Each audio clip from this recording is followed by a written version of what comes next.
finaalis hakkab olema Tšekk.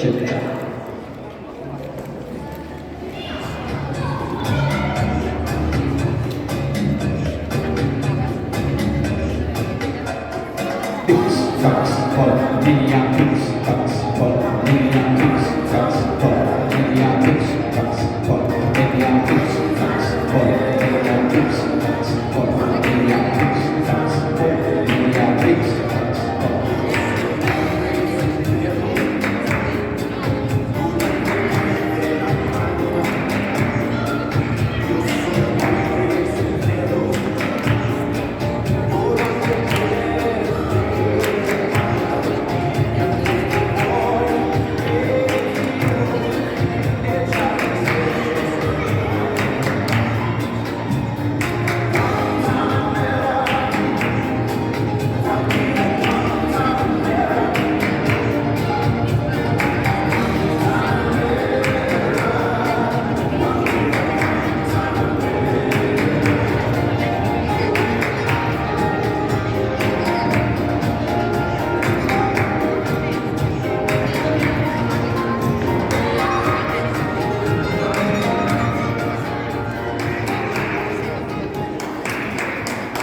Ja suur aplaus kuulub meie kõrgele peagi kohtumine.